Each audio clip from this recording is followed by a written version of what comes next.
시편 27편 1절에서 6절까지 말씀입니다. 시편 27편 1절에서 6절.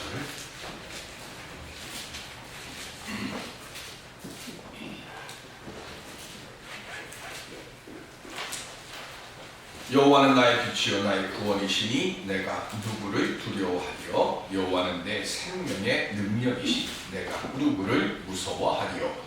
악인들이 내 살을 먹으려고 내게 왔으나 나의 곁을 나의 원수들이 그들을 치수하여 넘어졌다.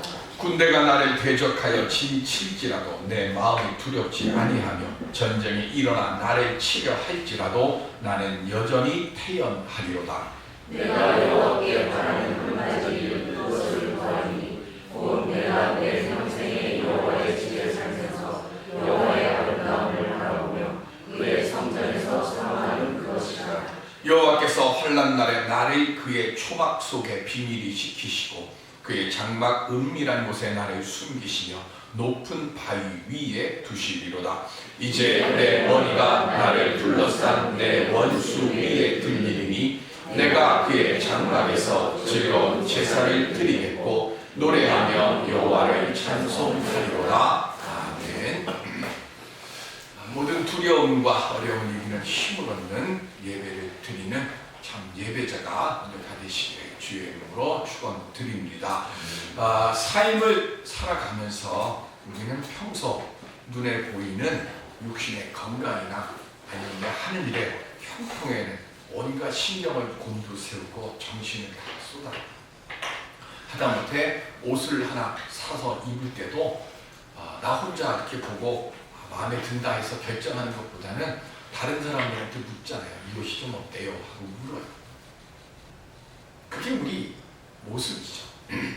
그런데 우리 눈에 보이지 않는 영혼에는 내가 얼마나 신경을 쓰며 살아가고 있는가 하는 겁니다. 20여 년 전에 마이클 플랜트라고 하는 요트 경주자가 있었습니다. 근데 이전에도 한번 세계를 요트를 타고 일주를 했던 경험이 있는 사람인데 이 사람이 미국을 지나서 대서양을 건너서 유럽을 횡단하기로 합니다. 이미 한번 세계 일주를 경험을 했으니까 사람들은 당연히 이 요트를 타고 횡단하고 돌아올 것이다라고 그렇게 생각을 했어요. 코요테라고 하는 중형급 요트를 제작을 해서 거기다가 최신 무선 장비 다 갖춰놓고 정말 사람들이 보기에 감탄할 만큼 아름답고 예쁘게 치장을 해서 그 보트를 가지고 드디어 출항을 합니다. 그런데 출항한 지 11일 만에 행방불명이 되고 말았어요. 수색대가 며칠에 걸쳐서 바다를 쭉 살피다가 포르투갈 저쪽 남동쪽 남쪽에 720km쯤 떨어진 곳에 요트가 뒤집힌 채로 마이클 플랜트는 실종된 상태로 발견이 됩니다. 저도 요트를 텔레비전에서 봤지 무슨 요트가 어떻게 생겼는지 솔직히 모르는데 그 말에 의하면 요트는 절대로 뒤집혀 있는 채로 있는 게 아니라는 거예요. 요트는 뒤집혔다가도 이내 다시 오뚜기처럼 발견을 해갖고 다시 위로 탁 올라오는 게 이게 요트라는 거예요, 원래. 그래서 전문가들이 어떻게 요트가 뒤집힌 채로 떠다닐 수 있는가 하고 요트를 살펴봤더니 이 요트라고 하는 것에는 배 밑에, 그러니까 물속 안에 용골이라고 하는 것이 있는데 거기에 4톤 정도, 4,000kg죠. 엄청나게 무거운 추를 하나 달아가지고 이 요트의 무게 중심을 잡아주고 이 요트를 끌고 가는 거예요. 그런데 이 마이클 플랜트가 요트를 눈에 보이는 데는 기가 막히고 멋있고 화려하게 거기다가 최신 무선 장비 놓고 아주 즐겁게 만들어려고 사람들이 눈에 볼 때는 이야 하고 감탄하게끔 만들어 놓고 정말로 중요한 것 눈에 보이지 않는 용골에 그 4톤짜리 추를 빼놓은 거예요. 평탄한 데 풍랑이 없고 잔잔한 바다에 갈 때는 정말로 아무 문제가 없으니까 뭐가 잘못된지 모르고 가다가 그만 풍랑이 확 하고 일어나니까 요트가 확 뒤집힌 뒤에 제자리로 못 간 거예요. 그리고 이 마이클은 실종되고 말았습니다.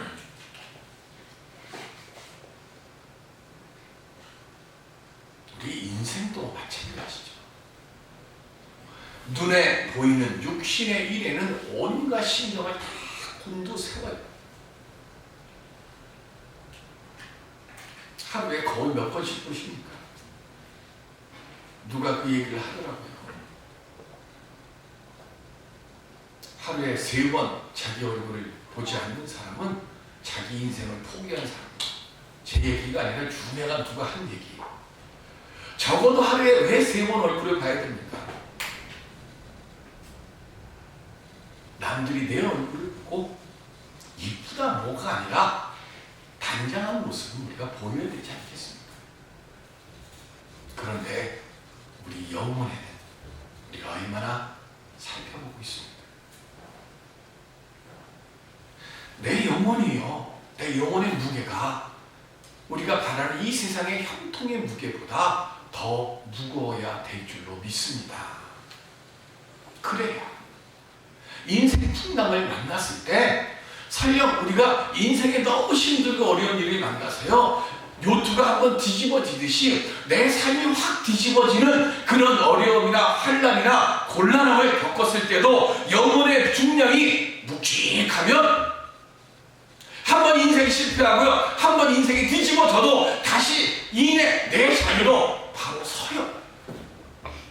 그런데 내 영혼의 중량이 너무 약하다 보니까 풍랑을 한번 만나고 어려움을 한번 만나고 시험을 한번 만나면 내 믿음의 배가 뒤집힌 채로 그냥 둥둥 떠다니고 있지는 않습니다. 내 영혼이 강건하고 건강하면 어떤 풍랑을 만나도 이게 다시 제자리로 돌아와요. 이 시간 우리 먼저 내 삶의 중심을 바로 잡는 영혼의 풍성함, 영혼의 묵직함을 만들어가며 살아갈 수 있는 우리 모두가 되시기를 주님의 이름으로 축원드립니다. 그럼 어떻게 하면 내 영혼의 그 묵직함을 우리가 만들어갈 수 있을까요? 저는 오늘 시편 27편의 말씀을 통해서 그것을 함께 살펴보고 만들어 보려고 합니다. 시편 27편은 다윗의 시, 크게 두 부분으로 나뉩니다. 1절부터 6절, 이게 원래 순서가 바뀌어야 맞는 거예요. 7절부터 14절이 앞에 오고 1절부터 6절이 뒤로 가야 맞아요. 왜냐하면 7절부터 14절은 시인이 견디기 어려운 어떤 수란 속에서 신음하고 있는 고난의 모습이에요. 한 2주 전인가요? SNS에 쭉 도는 게 있습니다. 박주신 씨라고 혹시 아십니까? 박주신 하면 모를 겁니다. 잘 몰라요. 인터넷이나 정치에 민감하지 않은 분들은 잘 몰라요. 저도 이름 듣고 까먹고 이름 듣고 까먹고 합니다. 그런데 박원순은 알죠? 박원순 씨가 누구죠? 박원순 씨도 모르십니까? 서울시장의 아들이 박주신. 병역 문제로 시끄럽고 너무 힘드니까 자기가 너무 힘든 거예요. 그래서 아버지한테 SNS를 보냈는데요. 시편 27편 1절부터 14절까지를 쫙 썼어요. 내가 이리 피하면 이리 쫓아서 나를 살피려고 하고, 내가 저리 가면 나를 저리 가서 살피려고 하고, 너무 힘들어요. 가장 결정체가 있잖아요. 그래도 10절에 뭐가 나오는가? 여기는 없어요. 10절에 뭐가 나와요? 부모가 나를 버려도 내 부모는 나를 버리지만 여호와는 나를 영접하십니다. 유명한 말씀이죠. 세상의 모든 사람들이 다 나를 버려도 하나님만은 나를 알고 하나님만은 나를 이해해 주십니다. 얼마나 답답했으면 아버지한테. 전 그거 보고 이 가정이 교회 다니는 사람이구나 하는 걸 알았어요. 원래 박원순 씨는 안 다니고 아들만 다닐지 그것까지도 모르겠지만 어쨌든 얼마나 힘들었습니다. 그렇게 너무 힘들고 너무 아프고 너무 괴로운 심정이 잘 나타내는 게 시편 27편이에요. 그런데 오늘 우리가 함께 봉독한 본문 1절부터 6절은요, 그렇게 힘들고 어려운 그 상황 속에서도요, 하나님을 향한 절대적인 의지, 절대적인 믿음을 가지고 내가 이 시련과 어려움을 이길 줄로 믿습니다 라고 고백하는 거예요. 어려서부터 아주 특별한 하나님의 돌보심 받잖아요. 사무엘이 아버지 이새의 집에 오잖아요. 왜 왔어요? 사무엘이 집에 온다는 건 뭔가 특별한 일이 있어서 오는 거예요. 그래서 사무엘이 우리 집에 온다고 할 때 아버지 이새가 부들부들 떠는 거예요. 당신이 왔다 간 다음에 우리가 왕한테 무슨 일을 당할까봐 크게 겁이 나고 부들부들 떨면서 무슨 일로 우리 동네에 오셨습니까? 했어요. 그랬더니 좋은 일 때문에 왔다고 그래요. 그래서 마음 놓잖아요. 그리고 나서 사람, 형제, 아들들을 보내 앞으로 쫙쫙 지내게 하잖아요. 그때 막둥이 다윗은 어디 있었어요?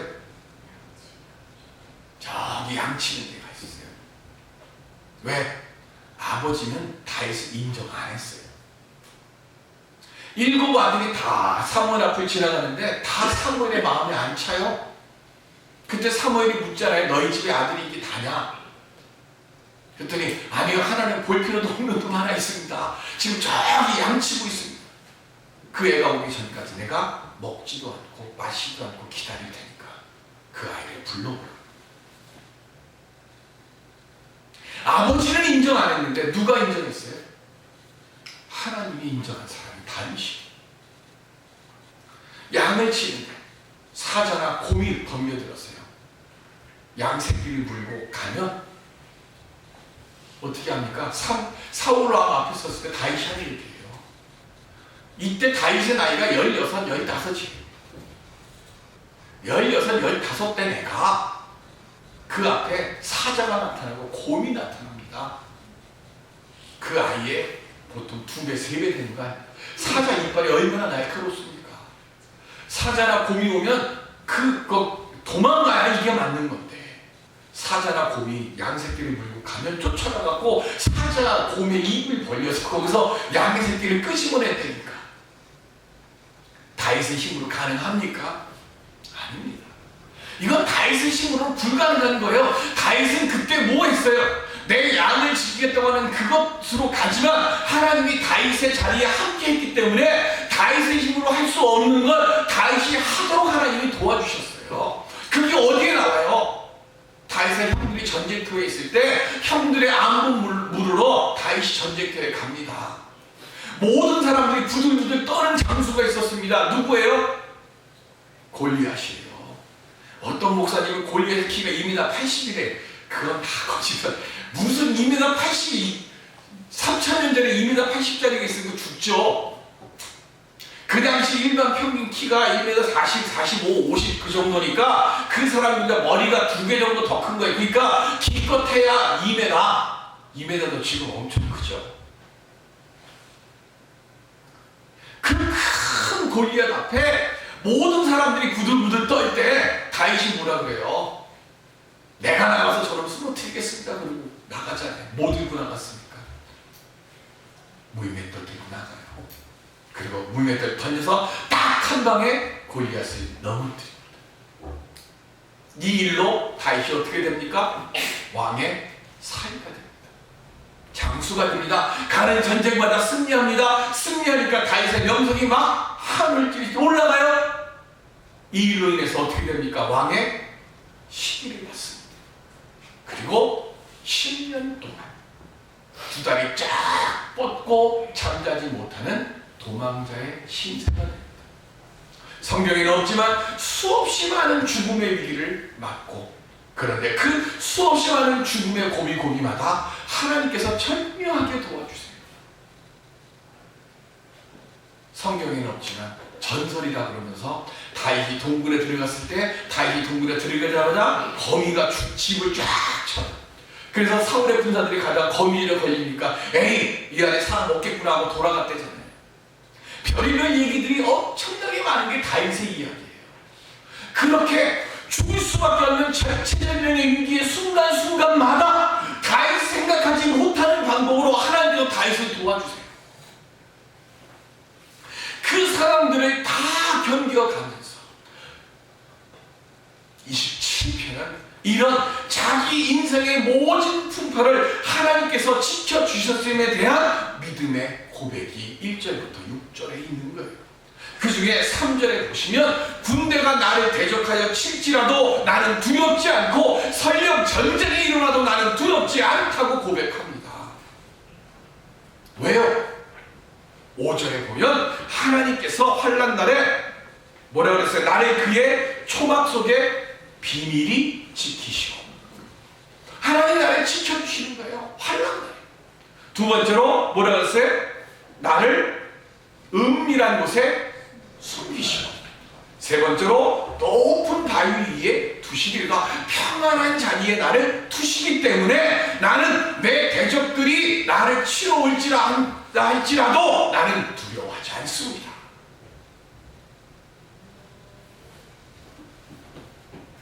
오늘 우리의 삶 속에서요, 나를 헤아려 하는 사람들, 나를 넘어뜨리려고 하는 일들 앞에서 숨기시고 지키시고 두시리라 그렇게 고백할 수 있는 믿음을 얻는 우리 모두가 되시기를 주님의 이름으로 축원드립니다. 다윗은 이 고백이 있었기 때문에, 이 믿음의 확신이 있었기 때문에요, 어떤 형편에 있어도 그는 평안함을 잃지 않았어요. 히브리서 10장 35절에 보시면 시작, 그러므로 너희 담대함을 버리지 말라, 이것이 큰 상을 얻게 하느니라. 아멘. 고난이 오고 환난이 오면 대부분의 사람들은 믿음의 담대함을 잃어버려요. 다윗도 처음엔 그랬을 거예요. 그런데 삶을 살아가면서 하나님의 은혜와 돌보심을 조금씩 하나씩 얻어가면서 그때마다 뭐가 생겼는가? 고난이 오면 야, 이거 더 담대해야 되는구나, 고난이 오면 더 헌신해야 되는구나 하는 그 지혜를, 그것을 깨달았어요. 성도는 그렇기 때문에 헌신이 필요할 때 헌신하지 않으면 스스로 위축돼버려요. 왜? 내가 헌신하지 못할 상황에서 하나님 나와야 헌신하라고 나를 부르시는 게 대부분이에요. 그때 우리는 뭐 얘기하냐면 상황을 얘기하고 환경을 얘기하고 내 상태를 얘기하면서 뒤로 자꾸 빠져. 그러다 보면 내 믿음은 자꾸 뭐에 대해 움츠러들고 위축되는 거예요. 담대함을 잃어버리면 뒤로 자꾸 숨어버리게 되는 거예요. 환난이 오면, 그래서 우리는 환난이 올수록 더욱더 담대해지려고 해야 하고, 말씀에 순종하고 맡겨주신 주의 일에 더욱더 헌신해야 될 줄로 믿습니다. 왜? 히브리서 10장 39절에 보시면 시작, 우리는 뒤로 물러가 멸망할 자가 아니요 오직 영혼을 구원하며 이르는 믿음을 가진 자니라. 환난이 온다고 뒤로 물러나면 우린 패배자가 됩니다. 오히려 환난이 올 때 주를 의지하고 담대함으로 나가고, 그리고 헌신할 때 주님의 도우심의 능력이 우리의 삶 위에 더하여질 줄로 믿습니다. 다윗은 이 은혜를 알았어요. 그렇기 때문에 환난 날에 더욱더 주님을 바라보는 믿음으로 그 모든 환난과 맞서 싸워서 이긴 줄로 믿습니다. 다윗이요, 그런데 바라는 것이 한 가지 있다고 했어요. 그렇게 담대함을 믿음을 가진 다윗이 바라는 한 가지가 뭐냐? 4절에 보시면 내가 여호와께 바라는 한 가지 일, 그것을 구하리니 곧 내가 내 평생에 여호와의 집에 살면서 여호와의 아름다움을 바라보며 그의 성전에서 사모하는 그것이라. 뭐라고요? 시편 23편에 보면 여호와는 나의 목자시니 내게 부족함이 없으리로다. 그리고 맨 마지막 6절에 뭐라고 했어요? 내가 영원토록 거하리로다. 어디에? 주님 은혜야. 다윗이 바라는 것 한 가지, 내가 원하는 한 가지, 주님의 전에 머무는 것. 빌립보서 1장 12절에 보시면 시작, 형제들아 내가 당한 일이 도리어 복음 전파의 진전이 된 줄을 너희가 알기를 구하노라. 아멘. 바울 선생님이요, 복음을 전하다가 감옥에 갇혔습니다. 바울 선생님이 감옥에 갇히니까 빌립보 교인들이 그것 때문에 걱정을 하고 염려를 해요. 그래서 그 빌립보 교인들에게 평안 걱정하지 마십시오 라고 옥중에서 편지를 씁니다. 그 편지가 빌립보서예요. 빌립보서 1장 12절에 뭐라 그랬어요? 내가 감옥에 갇힌 것으로 인해서 도리어 뭐라 그래요? 복음에 진전이 있는 줄을 내가 압니다. 오히려 복음 전파에 도움이 되는 일이니까 여러분들 걱정하지 마십시오. 대부분의 사람들은요, 고난을 만나면 웃음을 잃어버려요. 그리고 자신감을 상실해버리고 역경에 눌려서 고민과 걱정 속에 살아갑니다. 그런데요, 사도 바울이나 다윗은요, 오히려 역경을 통해서 하나님의 도우심을 깊이 체험해 본 사람들은 고난 속에 감춰져 있는 하나님의 뜻을 깨닫게 됩니다. 그래서 이런 거를 뭐라고 얘기하는 거예요? 신학용어로 역경지수라고 해요. 역경지수가 낮은 사람들은 어려움이 오고 역경이 오면 뭐해? 하나님으로부터 멀어져. 그런데 역경지수가 높은 사람들은요, 역경이 오고 고난이 오고 어려움이 오면 하나님과 더욱더 가까워져요. 믿음의 담대함이 더욱더 커지기 때문에 하나님 앞에서 그 역경을 이길 수 있는, 그래서 고난 중에 더욱더 하나님을 찾고 더욱더 하나님을 의지하게 되는 거예요. 그러다 보니까 역경 뒤에 뭐예요? 하나님이 주시는 평안을 얻고 역경 뒤에 주어지는 형통을 그들은 얻게 되는 줄로 믿습니다. 우리가 기도할 때나 믿음 생활할 때 꼭 기억해야 할 것이 하나 있어요. 무언가를 얻으려고 하나님께 구하거나 하나님을 찾으면 안 된다는 겁니다. 이거 주세요, 이거 하게 해주세요. 기도 그렇게 시작하면 안 되는 거예요. 우리가 시작은 하나님을 더욱더 알기를 원하는 것부터 시작해야 됩니다. 하나님을 더 사랑하게 해달라고 하는 것부터 시작해야 돼요. 그러면 하나님의 뜻을 깨닫게 되고 하나님의 뜻대로 내가 최선을 다해서 살게 되어지고, 그러다 보면 자연스럽게 내게 필요한 것들을 하나님께서 채워주시는 줄로 믿습니다. 모든 축복의 시작과 끝은요, 내가 아니라 하나님이에요. 근데 우리는 이걸 자꾸 착각해. 창세기 22장 5절에 보시면 시작. 이에 아브라함이 종들에게 이르되 너희는 나귀와 함께 여기서 기다리라. 내가 아이와 함께 저기 가서 예배하고 우리가 너희에게로 돌아오리라 하고. 아멘. 성경에 예배라고 하는 말이 처음 등장합니다. 창세기 22장 5절. 이 훨씬 앞에 있을 것 같죠? 없습니다. 예배, 히브리 원뜻으로 경배 라고 하는 단어가 처음 등장해요. 이때가 언제죠? 이삭을 제물로 바칠 때입니다. 100세 때 하나님의 약속으로 얻은 아들이에요. 얼마나 소중합니까? 그런데 하나님께서 그 소중한 생명을 하나님께 바치라고 합니다. 그래서 그 아들 이삭을 하나님께 제물로 바치러 가는 그 길에 예배라고 하는 말, 경배라고 하는 말이 성경에 처음 나옵니다. 왜 그럴까요? 창세기에서 우리에게 분명히 말씀하고 있는 것, 참 예배가 뭐냐는 것을 우리에게 말하기 위해서요. 예수 믿는 우리들에게, 하나님을 믿는 우리들에게 참 예배가 뭐냐? 가장 소중한 것을 바치는 것이 참 예배고, 내가 가장 소중히 여기는 것보다 하나님을 더 귀하게 여기는 마음으로 하나님을 찾아야 그것이 참 예배가 된다고 하는 것을 우리에게 가르쳐주기 위해서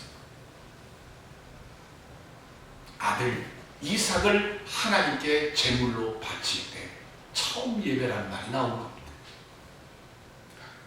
아브라함이요, 무엇 얻으려고 하나님 따랐습니까? 아브라함은 가만히 있었어요. 그런데 하나님께서 너 갈대아우르로 떠나서 내가 가라고 하는 대로 가라 그러잖아요. 그러니까 아브라함이 하나님 말씀대로 갔어요.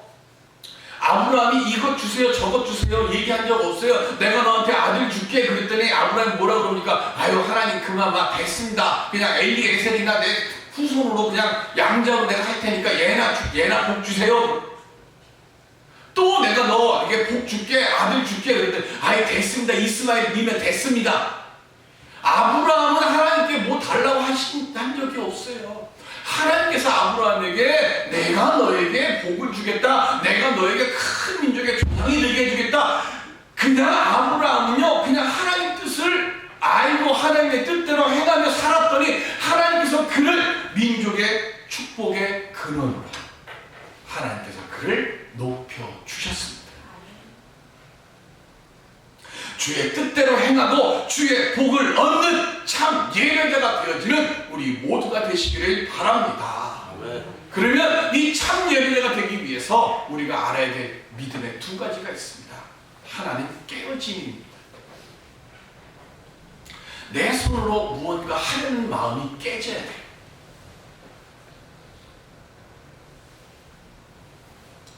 무엇 얻기 위해서 노력해서 얻어지는 게 아니라 내가 기도와 신령과 진정을 다해서 예배 드리기 위해서 내가 참 예배를 드리기 위해서 노력할 때 그때 하나님께서 우리들로 하여금 참 예배자가 되도록 참 예배를 드릴 수 있도록 우리의 모든 것을 지켜주시고 공급하여 주시는 줄로 믿습니다. 내가 무언가를 얻으려고 하면 그것에 집착해서 하나님을 놓쳐요. 하나님을 바라보고 하나님을 의지하고 내가 무언가 바라보려고 하는 그것부터 깨져요. 야곱이요 일평생 이게 깨지지를 않았기 때문에 그가 평생토록 평안을 못 얻었어요. 야복 강가에서 한도뼈 엉치뼈가 부러지는 그런 처절한 싸움을 하고도 야곱은 놓지 않았어요. 깨지지를 못했어요. 이 시간 우리가 먼저 내 생각, 내 욕심, 내 주장 깨지는, 그래서 하나님의 뜻을 알고 하나님의 뜻대로 발걸음 옮기며 살아갈 수 있는 우리 모두가 되시기를 주의 이름으로 간절히 기원드립니다. 내가 깨져야, 내가 변해야 하나님이 주시고자 하시는 것이 내 삶에 임해요. 두 번째는 기다림입니다. 내 입 좀 닫고 내 귀는 활짝 좀 열고 하나님께서 무엇라 말씀하신가를 들어야 돼. 아브라함이요 일평생 하나님의 말씀에만 귀가 활짝 열렸다가 한번 사람의 말에 귀가 솔깃 했어요. 뭐죠? 사라가 나는 내 몸은 아들 낳을 수 없는 몸이니까 내 몸 좀 하갈 방에 들어가셔. 그래서 아들을 하나 얻습니다. 문제는 임신할 때부터 조용하던 집이 그때부터 어떻게 됩니까? 분란이 일어나기 시작합니다. 이스마엘을 낳고 나서도 분란이 또 일어납니다. 아브라함 같은 믿음의 사람도 기다리지를 못했어요. 상황과 환경 속에서 하나님이 나를 지켜주시고 하나님이 나를 인도해 주시고 하나님 내게 필요한 것을 주신다고 하는 그거를 기다리지를 못했어요. 그래서 사람의 말에, 환경에, 상황에 내가 판단하고 내가 결정하고 그렇게 하다 보니 환난이 옵니다. 첫 번째 환난은 하나님 내게 은혜를 주시기 위해서 주시는 기다림의 환난이며, 내가 스스로 그것을 기다리지 못하고 세상의 방법, 내 방법으로 무언가를 해결하다 보면 우리를 더욱더 혼란케 하는 두 번째 환난이 오게 됩니다. 우리 하나님이 주시는 인내의 환난 속에서 하나님의 평안함의 자리에 머무를 수 있는 오늘 우리들이 될 수 있기를 바랍니다. 시편 3편 5절에 보시면 내가 누워 자고 깨었으니 여호와께서 나를 붙드시니로다. 아멘. 시편 3편은요 아들 압살롬이 아버지 죽이겠다고 반란을 일으켜요. 그래서 지금 아버지가 자기 목숨 살리려고 도망가는 중에 그때 기록한 것이 시편 3편입니다. 그런데 그 불안한 상황 속에서 다윗이요 뭐라 그래요? 내가 누워 자고 깨었으니 날 여호와께서 나를 붙드심이로다. 절대적인 위기 속에서도요 다윗은 평안히 잠을 잡니다. 환경 그대로입니다. 역경 속에서 평안을 잃어버리지 않는 믿음을 가지고 있었기 때문에 인생의 요트가 한번 휙 뒤집어졌어요. 그러나 영혼의 무게가 그 인생의 풍랑을 넉넉히 견딜 수 있을 만한 믿음의 힘과 무게를 가지고 있었기 때문에 뒤집혀도 이내 자기 자리로 돌아옵니다. 오늘 우리들이 그 영혼의 무게를 가지고 있어야 됩니다. 미국에 점점 기억을 잃어가는 한 할머니가 계십니다. 이 할머니가 자기가 기억력을 좀 지키고 믿음 지켜가려고 자기가 제일 좋아하는 성경 구절을 암송을 시작을 합니다. 그 성경 요절이 디모데후서 1장 12절입니다. 함께 보실까요? 시작. 이로 말미암아 내가 또 이 고난을 받되 부끄러워하지 아니함은 내가 믿는 자를 내가 알고 또한 내가 의탁한 것을 그날까지 그가 능히 지키실 줄을 확신함이라. 아멘. 그런데요, 성경을 외우지만 나이가 먹어가고 자꾸 들어가다 보니까 기억력은 점점 줄어들어가요. 그러니까 처음엔 전문을 다 외우다가 나중에 그가 능히 지키실 줄을 확신함이라 이렇게 점점 줄어 외우는 게. 그러다가 더 이상 안 되니까 우리나라식으로 얘기하면 요양병원에 입원을 합니다. 그리고 임종하는 날이 됐습니다. 다 잃어버렸어요. 딱 하나 빼고. 뭘 기억했을까요? 이 할머니가. 임종을 앞두고 목사님이 다 갔는데 계속해서 이 단어 하나, 한국분 아니고 미국분이라고 했어요. 그러니까 뭐라고 했을까요? 힘. 누구죠? 힘. 그날에 그가 능히 지키실 줄을 확신함이라. 그가 누구죠? 예수. 할머니가요 다 잃어버렸어요. 다 잃어버렸는데 뭐만 기억해요? 예수. 힘. 우리에게 필요한 것 한 가지입니다. 다시 말하는 한 가지. 우리에게 필요한 한 가지. 예수 그리스도. 예수님만 바라보고 기도하십시다. 그때 그 믿음에 합당한 것을 주님께서 우리에게 지켜주시고 채워주실 줄로 믿습니다. 이 은혜를 얻는 참 예배자로 살아가는 우리 모두가 되시기를 주님의 이름으로 축원드립니다. 기도하겠습니다.